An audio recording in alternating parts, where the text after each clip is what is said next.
돈을 최고 가치로 여기면서 돈을 쓰는 것은 모든 인간들이 노력하는 바와 같습니다.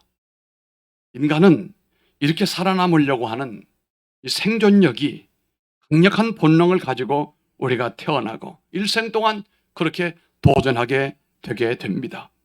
이 생존의 본능으로 살아가는 이 사람들에게는 나름대로 그것으로 인하여 만족과 성취가 있게 됩니다. 그렇게 애를 썼는데 이루어지는 것도 많습니다. 그러나 이 생존에 매달려 필사적인 노력을 하는 사람들 중에는 특별한 인생, 최고 인생을 산 사람은 거의 없습니다. 아마도 이류 정도 이상으로 살아간 사람은 없었습니다. 그처럼 강력한 생존의 힘으로 자신을 성장시키고 타의 추종을 불허할 정도로 경쟁력을 가지고 독하게 살아가고 있음에도 불구하고 왜 그렇게 이류 인생 이상은 살 수가 없을까? 아이러니할 수밖에 없는 것입니다. 한마디로 말해서 이렇게 살아남기 위해서 죽지 않고 살기 위한 이런 생존의 힘으로 자신을 성장을 시키고 그리고 복 있는 사람으로 살아가려고 하지만 그러나 결과적으로 보면은 그 생각대로 되는 법은 거의 없습니다. 도리어 이렇게 하는 가운데 자신의 신념을 갉아먹으며 세상과 너무 쉽게 타협을 하게 되는 겁니다. 영적으로는 침체를 초래하게 되고 결국은 탈진하게 되고 중간에 그냥 그렇게 허지부지 끝나버리고 말 것입니다. 또한 자신이 설정한 높은 생존의 목표에 도달을 하지도 못하고 사람 탓을 하면서 자신을 비하시키면서 그렇게 패배주의로 인생을 만들어 끝내버리는 경우들이 허다하다 이 말씀입니다. 그래서 예수님은 오늘 본문의 말씀을 보면 누구든지 제 목숨을 구원코자 하면 잃을 것이요 제 목숨을 구하기 위해서 애를 쓰고 목숨을 유지하기 위해서 그렇게 독하게 노력을 했는데 성경은 말하기를 뭐라고 그랬습니까? 누구든지 제 목숨을 구원코자 하면 얻을 수 있는 것이 아니고 잃는다고 말했어요. 또 누구든지 나를 위하여 제 목숨을 잃으면 도리어 구원하리라고 말씀을 냅니다. 그래서 오늘 말씀의 내용을 가지고 세 가지로 나누어 은혜를 나누고자 하는 것입니다. 성경에는 생존에 매달렸지만 독하게 생존에 매달렸지만 실패한 사람들이 여러 명이 등장합니다. 롯은 자신이 아주 어렸을 때 양부모를 다 여의고 불쌍한 처지가 됐습니다. 고아가 된 거지요. 이런 처지를 안타까이 여겼던 삼촌 아브라함이 그를 양육을 해줬습니다. 그가 고향을 떠나 가나안으로 갈 때도 조카 롯을 대동을 합니다. 자녀가 없던 아브라함에게는 마치 아들과 같은 그런 존재였습니다. 아브라함은 조카의 재산을 증식을 시켜 주었습니다. 창세기 13장 말씀을 보면은 마침내 아브라함의 양떼와 이 롯의 양떼가 아주 많아졌습니다. 재산이 아주 커졌다는 얘기죠. 그래서 아브라함이 조카에게 이제 너의 종들과 내 종들이 이 양을 치는 이 일 가운데 서로 풀을 좋은 쪽으로 얻고자 갈등을 하고 싸움을 하니까 안 되겠다. 이제 우리가 여기서 독립을 해야 되겠다. 이러면서 롯에게 먼저 선택권을 줬습니다. 이때 롯은 판단하는 내용을 보면은 전형적으로 생존에 매달린 사람으로서 판단하는 것과 똑같은 판단을 내리는 것을 보게 됩니다. 물이 흘러가고 풀이 많아서 그러면 양을 치기가 아주 수월하겠지요. 그리고 거기에는 소돔과 고모라 같은 큰 도시도 있었는데 그쪽을 살펴보더니 삼촌에게 그쪽을 본인이 선택하겠다고 했습니다. 이때 아브라함은 아무 말씀을 하지 아니하고 그 조카를 그쪽으로 가도록 보냈습니다. 그리고 나서 자신이 서 있는 곳, 이 롯이 선택한 나머지 땅을 바라보니 척박한 땅이에요. 이때 아브라함은 배신감이 왔을 거예요. 자식도 어떤 부모는 그렇게 부모는 얘기를 해요. 자식도 키워도 소용없더라. 그럼 롯은 조카를 키워도 소용없더라. 이런 말을 했을는지도 몰라요.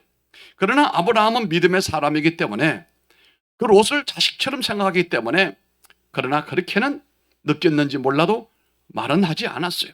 이때 하나님이 아브라함에게 나타나시고 위로해 주시면서 말씀을 내요. 동서남북을 바라봐라. 이거 다 내가 너에게 줄 것이다. 그를 위로해 줬습니다. 다시 말하면 앞에서 말씀한 것처럼 누구든지 나를 위하여 제 목숨을 잃으면 구원하리라 라고 하는 말씀과 똑같은 거예요. 아브라함은 조카 롯에게 한마디로 말하여 생존에 매달리는 방법을 쓰지 않았어요.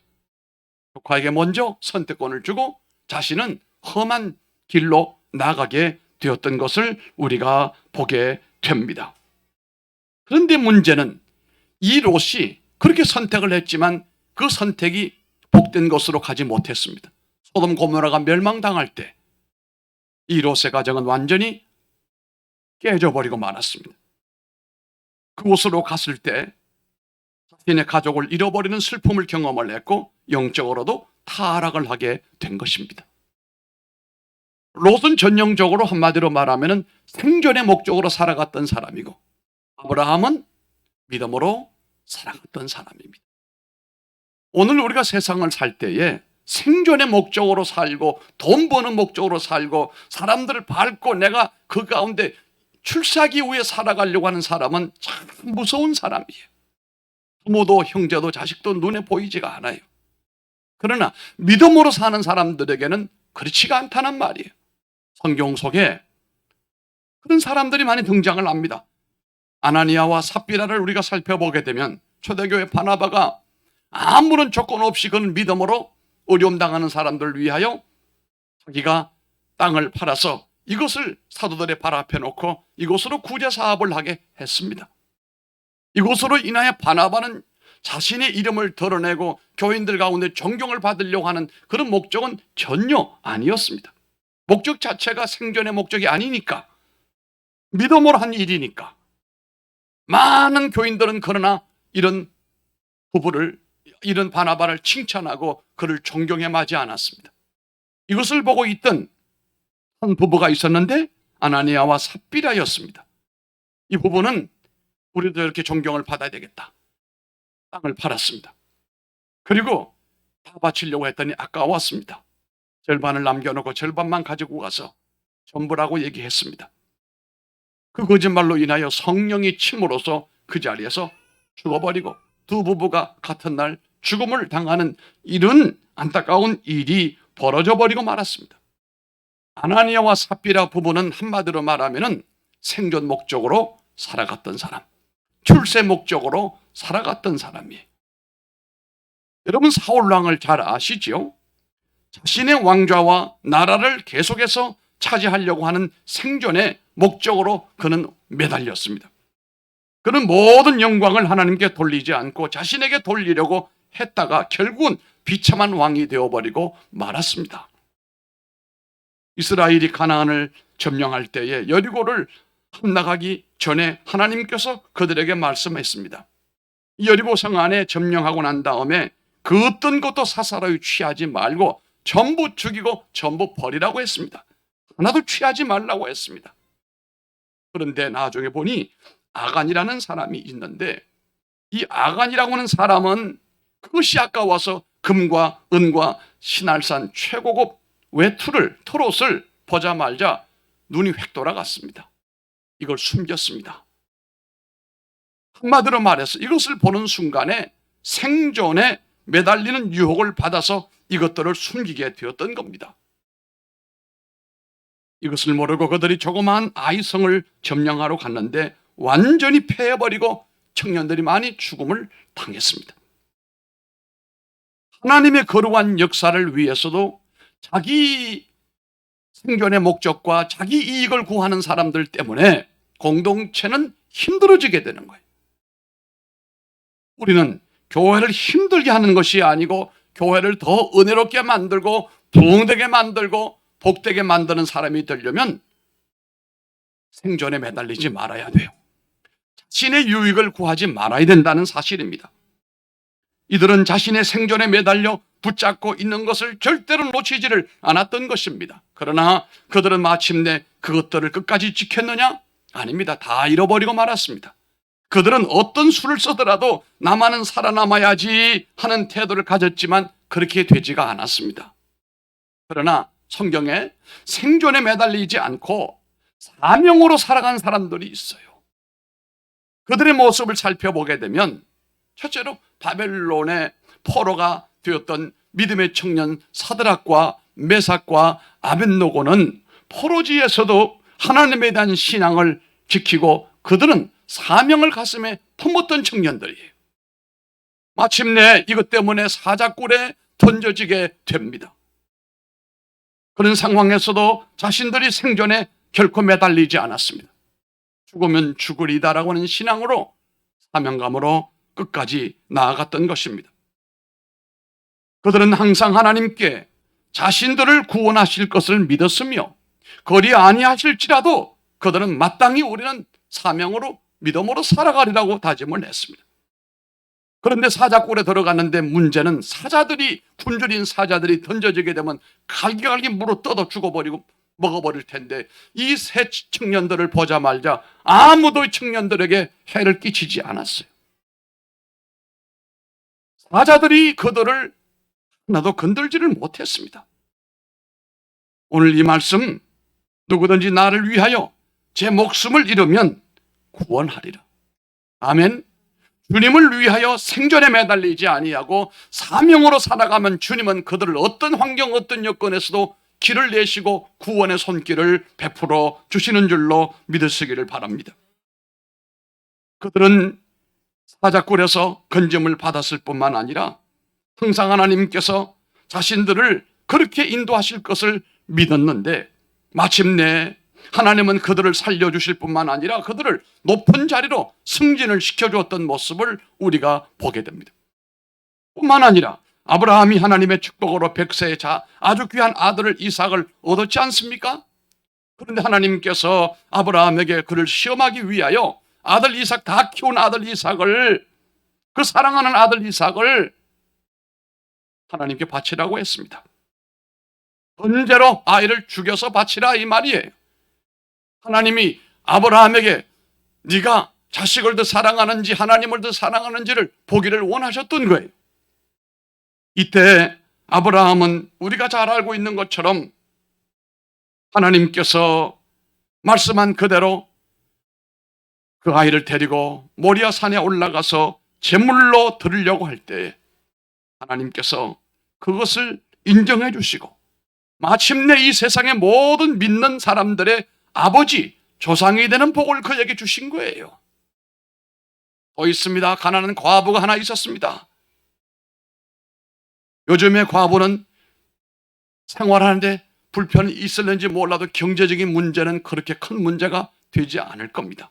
그러나 이 예수님 당시에는 모든 노동과 사회활동은 남편이 하고 아내는 그것을 할 수가 없었기 때문에 생활의 빈곤이 말로 할 수가 없었어요. 그런데 주일날 주님이 성전에 가서 사람들이 예배당에 들어가기 전에 연복교에 연보를 하는 모습을 자세히 살펴보는 가운데 이 과부를 보게 되었어요. 이 과부가 가난한 가운데 두 렙돈, 렙돈은 작은 단위의 돈입니다. 동전을 두 렙돈을 헌금궤에 넣는 것을 보시고 예수님이 옆에 있는 제자들에게 이런 말씀을 합니다. 저 여인은 자신의 전부를 바쳤다고 그랬습니다. 생활비 전부를 바쳤다고 그랬습니다. 이 가난한 과부는 생존에 매달렸더라면 헌금할 필요가 없어요.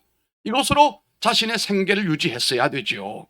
그러나 사명감을 가지고 사는 사람은 오늘 내가 살고 내일 죽어도 내가 죽고 사는 것은 하나님의 손에 달려있고 내 사명 끝나기 전에 주님은 나를 데려가지 않는다는 것을 그는 굳게 믿는 사람들이에요.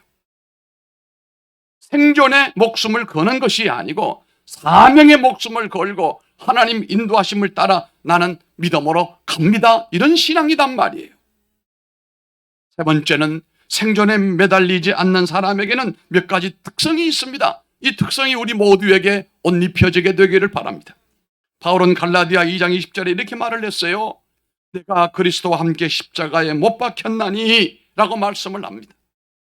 자신의 생존을 포기하고 모든 생존에 관계된 것을 하나님께 의지하였더니 그의 생존의 극한 상황에서도 기가 막히는 은혜의 손길로 그를 직접 하나님이 인도해 주셨다는 말씀이에요. 원수들의 돌에 맞아 죽게 되었을 때도 죽어야 됩니다. 생존의 목적으로 사는 사람은 거기서 끝이 나야 됩니다. 그런데 하나님이 그를 살려내십니다. 아멘. 강도들의 공격을 받았습니다. 유대인들의 살해의 위협을 많이 받았습니다. 그런데 그는 결코 죽지 않았고 사라지지 않았습니다. 하나님이 그에게 울담을 쳐주시고 보호자가 되시고 하나님의 능력으로 그를 감싸주신 거예요. 왜요? 사명으로 살았으니까. 이 손으로 한없이 붙잡으려고 하던 것을 이제는 이것을 펴서 내 목적과 생존을 위해서 잡으려고 쟁취하려고 했던 이 손을 하나님 앞에 맡기고 하나님을 붙들었어요. 이게 믿는 사람이라고 하는 것입니다. 그분을 붙들고 가는 삶을 살아야 수고하지 않고 고생하지 않아요.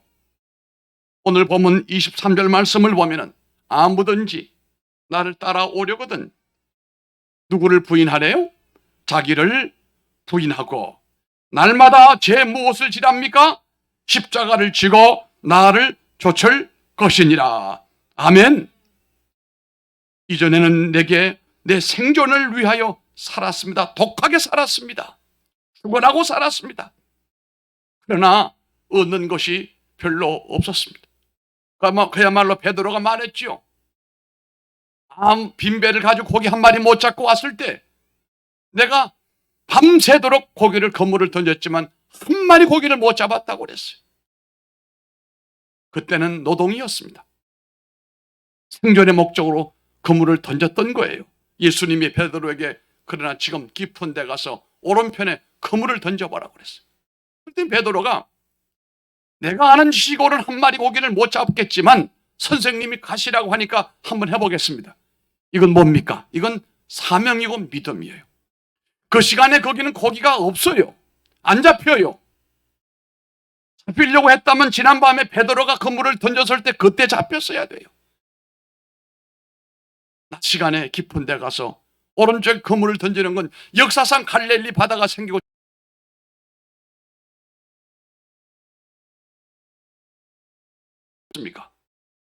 에워싼 고기가 얼마나 많았는지 그물이 터질 정도가 됐단 말이에요. 혼자 도저히 감당할 수가 없어서 친구들을 불러서 2배에 가득 채웠다고 그랬어요. 지금은 사용하는 그물이 전부 라이롱으로 돼가지고 강해요. 근데 그때는 대부분의 이 그물은 목실로 만들었기 때문에 많이 에워싸이게 되면 터지게 되어 있어요. 그런데 터지지도 않았어요. 없는 고기가 도무지 어떻게 이렇게 많이 잡혔는가. 여기에 베드로는 속된 말로 기절초풍을 한 거예요. 그리고 예수님에게 나를 떠나라고 그랬어요. 떠나달라고 그랬어요. 너무너무 두렵고 너무너무 신비하고 너무도 서프라이즈하다. 그런데 훗날 베드로는 주의 사명을 따라 살아가는 동안에 자기가 한번 설교를 했는데 베드로가 뭐 대단한 사람 아니잖아요. 그러나 사명감에 매여서 외쳤을 때에 하루에 3,000명, 5,000명이 예수 믿겠다고 손들고 주께로 돌아오는 역사가 일어났어요. 이게 베드로 실력 아닙니다. 사명으로 사는 사람에게 하나님이 역사해 주신 것입니다. 우리가 내 생존의 목적으로 이 손으로 그걸 붙들려고 힘썼던 손을 이제는 중단하시고 주님의 손을 붙잡으시기를 바랍니다. 사명으로 살아가는 우리가 되기를 주님 이름으로 축원합니다. 그런 사람에게는 몇 가지 삶의 특성이 나타납니다. 첫째는 자신을 크게 믿지 않고 하나님을 절대 신뢰합니다. 나는 못 믿어도 하나님은 믿는다 이 말이에요. 그들은 자신들의 허약한 한계를 알기 때문에 하나님에게 믿음을 둔다는 것이 얼마나 귀한 것인지 그가 알기 때문이에요. 내 손에 있는 것보다는 주님의 손에 있게 해야 된다. 내가 하는 것보다는 주님이 하셔야 된다 말이에요. 뿐만 아니라 삶을 변화시키는 능력이 있어요. 사명으로 사는 사람은 삶을 변화시키는 능력이 있단 말이에요. 어떤 사람을 보면요, 그 삶을 변화를 시키지 못해요. 그 저주스러운 삶의 그 프로그램을 던지지 못하고 거기에 꾸역꾸역 살아가면서 죽겠다, 미치겠다, 환정하겠다 이렇게 말해요. 기꺼이 믿음의 길을 가며 헌신의 삶, 하나님의 소명으로 살아가는 사람들에게는 믿음의 걸음을 내딛어 어려움과 위기를 헤치고 나가는 담대함이 있고, 그들은 삶을 변화시키고 기도하는 가운데 내 앞에 놓여져 있는 어둠의 역사를 물리치기도 하시면서 하나님의 복된 길로 내가 새로운 역사 흐름을 따라 살아나가는 사람이 될 수가 있다 이 말이에요. 세 번째는 기꺼이 홀로 설 수 있는 사람이에요. 생존하고자 하지 않는 사람이라면 자신의 결정이 비록 많은 사람들의 호응을 받지 못한다 할지라도 의로운 결정을 내리는 일을 주저하지 않습니다. 인기에 매달리지 아니하고 하나님 편에 서는 창조적인 소수가 된다는 말이에요. 모두가 다 사라진다 해도 나는 이곳에서 하나님을 섬길 것이다. 기꺼이 홀로 우뚝 설 수 있는 욥 같은 사람이 된다는 거예요. 뿐만 아니라 특별한 능력이 있는 사람들이에요. 이 소명으로 살고 믿음으로 반응하는 이 사람들에게는 특별한 능력이 있어요. 하나님은 헌신적인 사람에게 영적 능력을 은사로 주십니다. 그 점에서 이들은 다른 사람들과 달라요. 하나님께서 자신의 생존에 매여 있지 않고 하나님을 붙들고 끝까지 가려고 하는 사람에게는 세상이 감당할 수 없는 힘과 능력을 주실 줄로 믿습니다. 큰 역사를 일으킬 수 있는 도구로 그를 사용하신다 이 말이에요. 이런 사람은 자신들의 연약함 때문에 제한을 받지 않습니다. 나는 약해도 하나님은 강함을 그가 알고 있습니다. 때가 되면 주님이 개입하시고 주님의 큰 손으로 역사하실 것을 믿는 사람들이에요.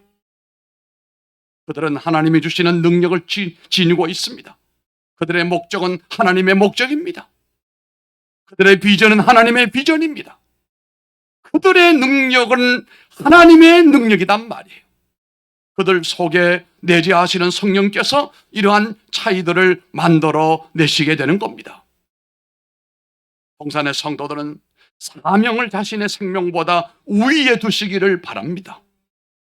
생존의 목적으로 살지 말고 하나님이 내게 부르신 부름의 사명을 위해서 생명을 기꺼이 지불하겠다는 정성으로 한번 살아보면 어떨까 싶어요.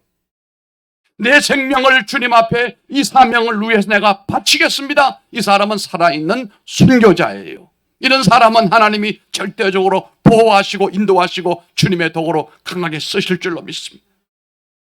15세기 초에 프랑스의 한 시골 여인 잔 다르크라고 하는 처녀가 있었습니다. 나라가 영국으로부터 조국을 구해내는 구국의 여성으로 나중에 인정을 받게 됩니다. 아니, 나이가 지금 몇 살인데 이 처녀가 나라를 구한단 말이니까. 그런데 이 여인은 가지고 있는 것은 칼 한 자루인데, 그러나 이 칼은 그냥 칼이 아니고 신성한 칼이고 정의의 칼이다. 깃발이 있는데 이것은 성결의 깃발이다. 그리고 사명에 대한 신념으로 인해 그녀는 목전의 적군을 전멸을 시킵니다. 그녀는 왕 정치가 장군도 해낼 수 없는 불타는 열심을 가지고 프랑스 사람들을 흥분을 시키고 자기를 따르게 만들었습니다. 한 번은 그녀가 자신의 참모에게 이렇게 말했어요. 우리가 저 성벽을 건너가야 될 텐데, 저 성벽을 건너가야 될 텐데 했더니 참모가 하는 말이 절대로 그건 불가능합니다. 못 건너갑니다. 한 사람도 당신을 따를 사람이 없을 겁니다. 이때 잔 다르크가 말합니다. 나는 그들이 따라오는지 보려고 뒤돌아보지 않습니다. 나는 나 혼자라도 넘어갈 겁니다.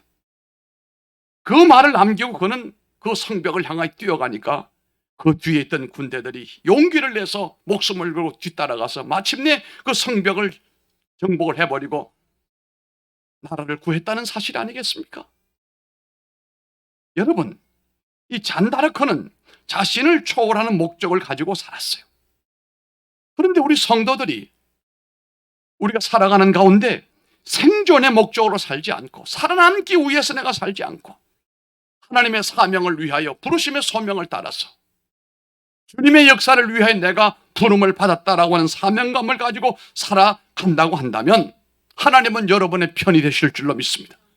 인류 인생 이상으로 하나님께서 여러분 당대뿐만 아니라 다음 세대를 높여 하나님의 영광이 될 줄로 믿습니다.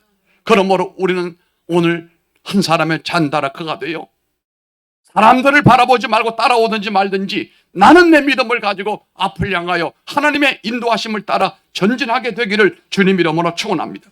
자신의 생존에 힘없는 줄에 매달리지 말고 강한 하나님의 사람명의 줄에 매여서 여러분과 여러분의 후손이 영원히 하나님을 높이고 주의 복을 받기를 주의 이름으로 축원합니다. 기도하겠습니다. 하나님 아버지 감사합니다.